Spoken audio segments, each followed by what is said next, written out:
Okay, you know what's dumb? Depression.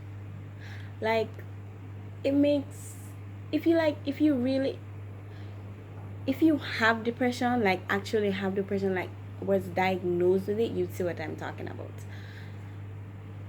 Like, okay, so I'm a self-confident person. I like to think that I'm an optimist, right? When I walk on a normal day, this is when I walk past a mirror, I'm like, damn, you are fine, fine as hell. And I be feeling myself all day, every day, because that's just the type of person that I am.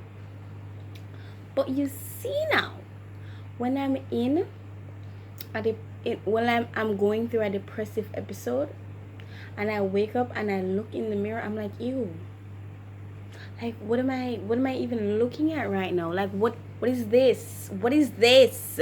You know, and I get upset because I'm just like, why is this me? And I'm just like, yes, like the day before, I was just feeling myself in the mirror.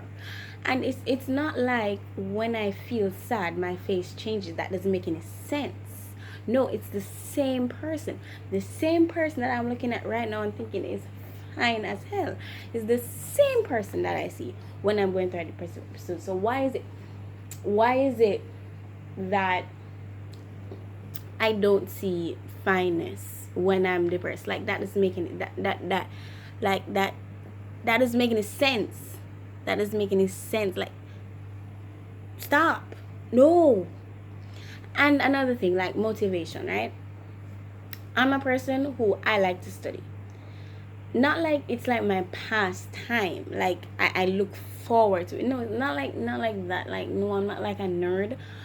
But the feeling of studying, like, when I get into my zone, brother, and like when I have, when you're studying for a while and then eventually there's just books and papers and pens and highlighters all over the place, that kind of mess, that type of mess is the only mess that I like to see. I love to see it. I love to see it. That makes me feel so good. And then after, I would like pull a all day study session. Like, I would wake up at 8 and then stop studying at midnight.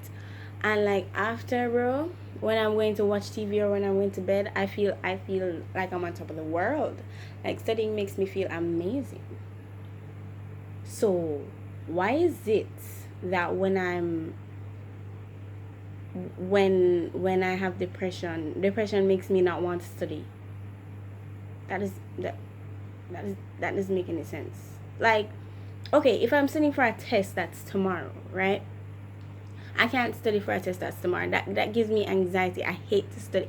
I hate to study last minute because I don't like to cram. I like to really study. I like to sit down and understand and write out what I think and then summarize everything and then go back over everything.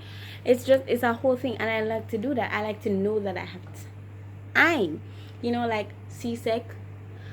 I can study for CSEC. I've been studying for CSEC since grade 10, and I'm okay with that. Because that's a long-term goal. CSEC is almost here, yeah, but like, I've been studying for it. Well, not now, because Corona just shut up the thing. But that's not a right now problem. Yeah, but like, yeah, I like to study. So why is it that depression makes me not want to study? That doesn't make any sense. That does not make any sense. That that makes no sense. Like, it's not like studying makes me feel bad about myself, or like when I'm sad I don't want to study because studying makes me sadder. No, study makes me feel good. So why is it that depression doesn't allow me to do it? That doesn't make any sense.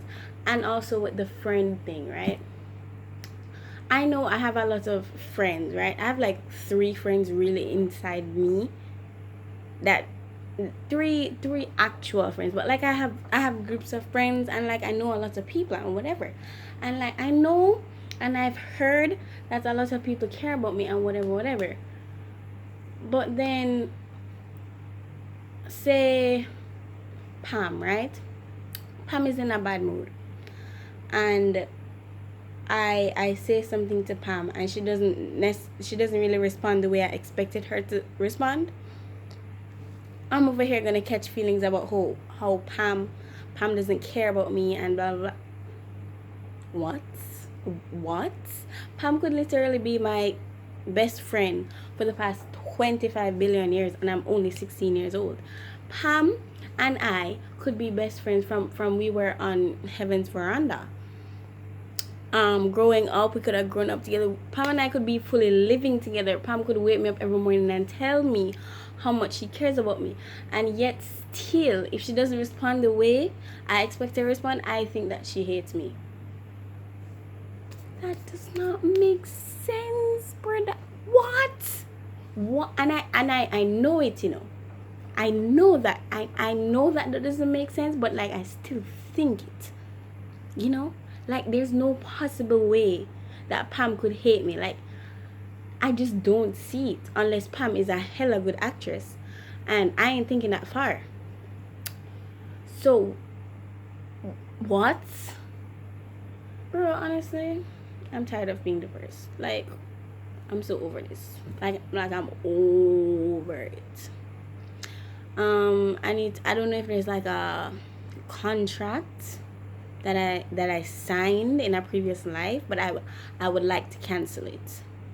I would like to call up my lawyers, and I would like to take whoever handed me this contract to court. I need to get it canceled. I don't understand, and I can't even find the contract. I don't know if it's not a physical contract, if it was a verbal contract, but hey, it's not it not work no more. It not cut it. It's not cutting it. So I don't know what needs to be done, but like this is not the pre anymore. It's not the pre. So if you could, make an arrangement, that would be nice. Anyways, thank you for coming to my TED Talk late.